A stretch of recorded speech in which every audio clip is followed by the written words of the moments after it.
Hello friends, मैं हूं हरीश और आज के वाली वीडियो में हम देखने वाले हैं कि React.js के अंदर इवेंट को कैसे हैंडल करना है।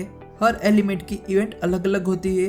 कौन सी इवेंट बहुत ज़्यादा यूज़ होती है वो हम आज देखने वाले हैं। चलिए तो बिना किसी देरी के स्टार्ट कर लेते हैं। तो सिंपली यहाँ पे सबसे पहले मैं एक बटन ऐड कर दूंगा। यहाँ पे हेलो को निकाल देते हैं और यहाँ पे सिंपली एक बटन को ऐड करते हैं जैसे कि बटन, और इसके अंदर मैं सिंपली टेक्स्ट के अंदर लिख देता हूँ सबमिट और करूंगा मैं सिंपली सेव। ओके, तो यहाँ पे ये बटन आ चुका है। सिंपली इसके अंदर मैं क्लास ऐड कर दूंगा। इसके अंदर मैंने बूटस्ट्रैप की फाइल पहले से लिंक की है तो यहाँ पे मैं उसका क्लास यूज कर सकता हूँ। सिंपली मुझे लिखना है क्लास नेम और यहाँ पे लिख देता हूँ btn -primary। ओके, यानी ये ब्लू कलर का बटन आ जाएगा यहाँ पे। ओके, ये आ चुका है। अब सिंपली यहाँ पे जो मेन डिवीजन है उसके अंदर क्लास ऐड कर देते हैं। क्लास नेम इक्वल टू यहाँ पे लिख देता हूँ कंटेनर और यहाँ पे थोड़ी सी पैडिंग ऐड कर देते हैं। चलिए ओके, तो यहाँ पे ये देखो बटन आपको दिख रहा है। अब सिंपली इसके ऊपर क्लिक करते ही हमें यहाँ पे कोई अलर्ट बॉक्स ओपन करवाना है, तो वो हम कैसे कर सकते हैं। तो सिंपली इसके लिए आपको इवेंट पास करनी है जिसका नाम है ऑन क्लिक। जैसे ये बटन के ऊपर हम क्लिक करेंगे तो वो अलर्ट बॉक्स ओपन होना चाहिए। तो सिंपली इसके लिए आप क्या कर सकते हैं, यहाँ पे जाकर मैं सिंपली फंक्शन बनाऊंगा कॉन्स्ट, यहाँ पे लिख देता हूँ handle on submit data equal to, ये एनोनिमस फंक्शन है तो मैं इस तरह से लिखूंगा। ओके, ये हो गया। अब सिंपली इसके अंदर मैं लिख देता हूँ अलर्ट और अलर्ट के अंदर सिंपली मैसेज लिखना है हमें, जैसे कि यहाँ पे मैं लिख देता हूँ हेलो वर्ल्ड। ओके, और इतना करते हुए करूँगा सेव। ओके, तो हमारा फंक्शन यहाँ पे बन चुका है। अब हमें सिंपली इसे कॉल करना है। कब कॉल करना है, जब हम इस बटन के ऊपर क्लिक करें तब। तो सिंपली ये देखो यहाँ पे बटन है, तो सिंपली इसके ऊपर क्लिक करते ही एक इवेंट कॉल होगी, उसका नाम है ऑन क्लिक। तो सिंपली यहाँ पे आके मैं सिंपली लिखता हूँ ऑन, और ये देखो ये पूरी की पूरी लिस्ट आ चुकी है फ्रेंड्स। यहाँ पे इतनी सारे इवेंट है, लेकिन हमें कौन सी चाहिए, हमें सिंपली उसके ऊपर क्लिक करते ही कॉल करना है फंक्शन को। तो हमें यूज करना पड़ेगा ऑन क्लिक इवेंट को।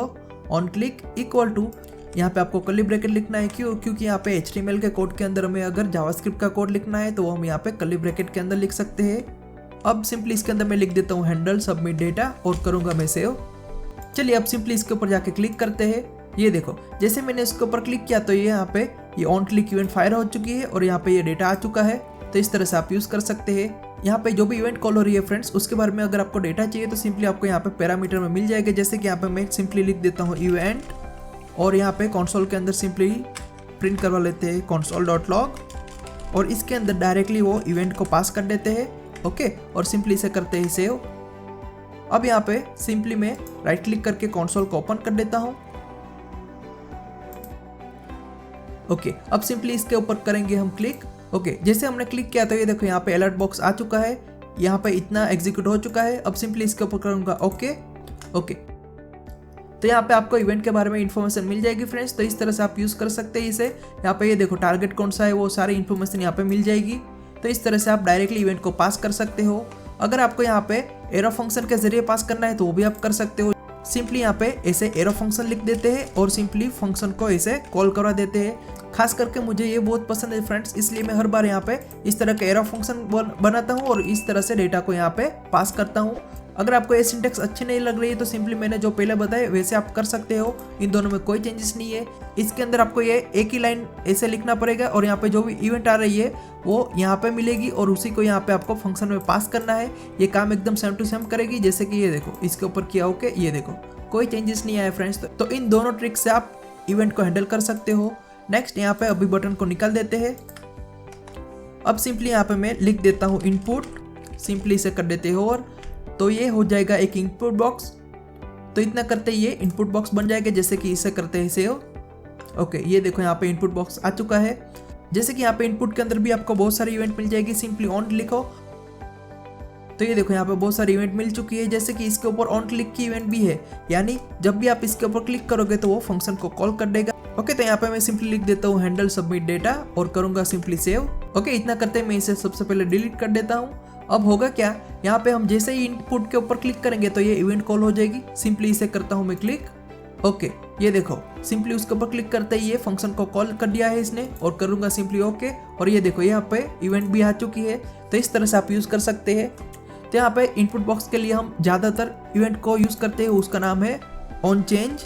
ओके, तो ये इवेंट कब कॉल होती है, जब भी इसके अंदर का कोई डेटा चेंज हो। जैसे कि यहाँ पे अभी कुछ लिखा नहीं है, यहाँ पे ये टेक्स्ट बॉक्स पूरा खाली है, इसके ऊपर मैं जैसे क्लिक करूंगा और उसके अंदर कुछ लिखूंगा, जैसे कि यहाँ पे मैं सिंपली लिखता हूँ हेलो, तो ये देखो उसके अंदर का टेक्स्ट जितनी भी बार चेंज हुआ उतनी बार ये इस फंक्शन को कॉल कर देगा। जैसे कि यहाँ पे इस अलर्ट बॉक्स को भी निकाल देता हूँ और सिंपली यहाँ पे जाके सिंपली फंक्शन का नाम चेंज कर देते हैं। यहाँ पे जाके लिख देता हूँ हैंडल इवेंट्स और सिंपली इसे करता हूँ यहाँ पे कॉपी और यहाँ पे जाके कर देता हूँ पेस्ट, और इतना करते मैं करूँगा सेव।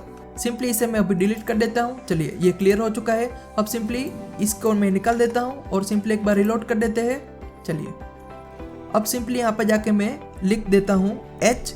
ये देखो जैसे मैंने एच लिखा तो एक इवेंट कॉल हो चुकी है। क्यों? क्योंकि यहाँ पे जो टेक्स्ट थी वो यहाँ पे चेंज हो चुकी है, इसलिए इसने इस इवेंट को कॉल कर दिया है। इसके अंदर आपको इवेंट के बारे में डेटा मिल जाएगा फ्रेंड्स। तो अगर आप चाहते हो कि यहाँ पे आपने जो लिखा है वही टेक्स्ट आपको यहाँ पे कंसोल के अंदर प्रिंट करवानी है, तो आप कैसे करवा सकते हो। जैसे कि यहाँ पे इवेंट तो पूरी प्रिंट हो चुकी है। अब इवेंट के अंदर आपको एक टारगेट का ऑप्शन मिलेगा, उसे फाइंड करना है। जैसे कि ये देखो यहाँ पे टारगेट आ चुका है, तो सिंपली हम यहाँ पे लिख देते हैं इवेंट डॉट टारगेट और सिंपली इतना करते ही करूंगा मैं सेव। अब वापस इसे निकाल देते हैं और वापस यहाँ पे जाके लिख देते हैं एच। तो ये देखो यहाँ पे ये पूरा इनपुट बॉक्स को डायरेक्टली टारगेट कर रहा है। अब सिंपली हमें उसके अंदर की वैल्यू चाहिए, तो सिंपली यहाँ पे जाके मैं लिख देता हूँ डॉट वैल्यू और सिंपली मैं कर देता हूँ सेव।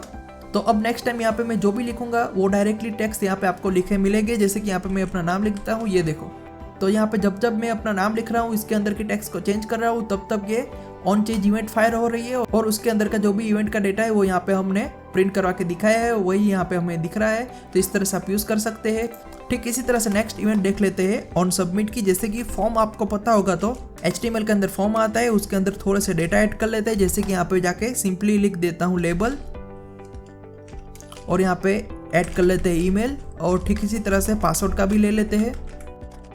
ओके, और यहाँ पे इनपुट लेना है हमें, इनपुट। ठीक इसी तरह से यहाँ पे नीचे भी इनपुट ले लेते हैं। अगर आप इस डेटा को स्टेट के अंदर स्टोर करवाना चाहते हैं तो वो भी आप कर सकते हो। सिंपली ऑन चेंज के ऊपर ये देखो ये जो इवेंट मिल रही है उसकी वैल्यू को डायरेक्टली आपको उसके अंदर स्टोर करवाना है। तो सिंपली आपको स्टेट चाहिए होगा, तो सिंपली यहाँ पे जाके इंपोर्ट कर लेते हैं यू स्टेट। ओके, अब सिंपली यहाँ पे स्टेट बना देते हैं।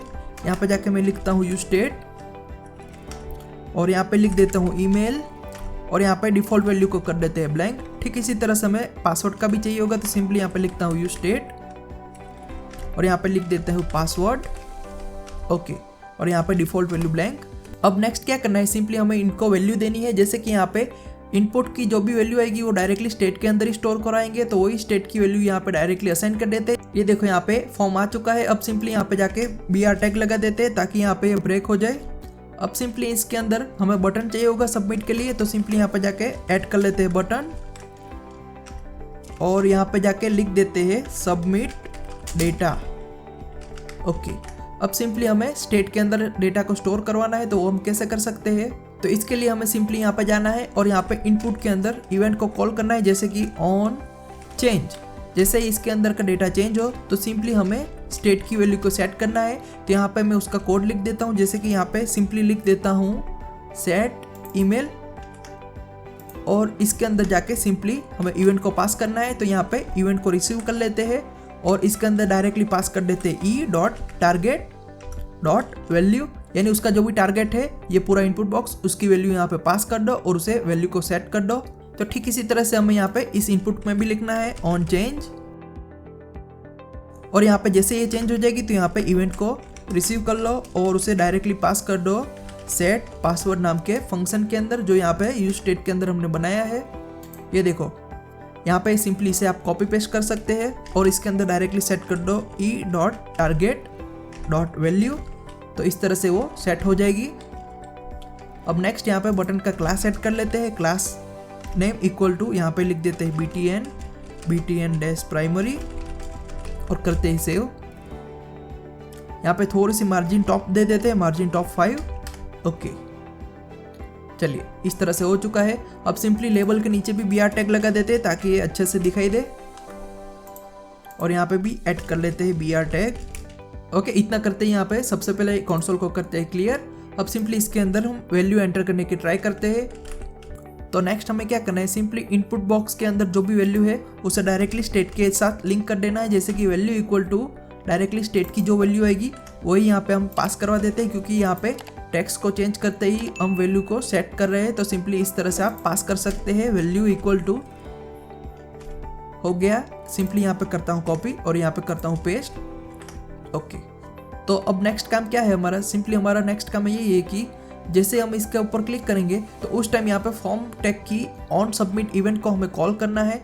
चलिए वो कैसे कर सकते हैं। सिंपली मुझे सबसे पहले यहाँ पे लिखना पड़ेगा बटन टाइप इक्वल टू, यहाँ पे लिखना पड़ेगा सबमिट, ताकि उसे पता चले कि ये सबमिट टाइप का बटन है, तभी ये ऑन सबमिट की इवेंट कॉल करेगा। तो यहाँ पे जाकर मैं सिंपली लिखता हूँ ऑन सबमिट इक्वल टू, यहाँ पे हम डायरेक्टली हैंडल इवेंट नाम के फंक्शन को ही कॉल कर देते हैं। यहाँ पे लिख देता हूँ हैंडल इवेंट्स।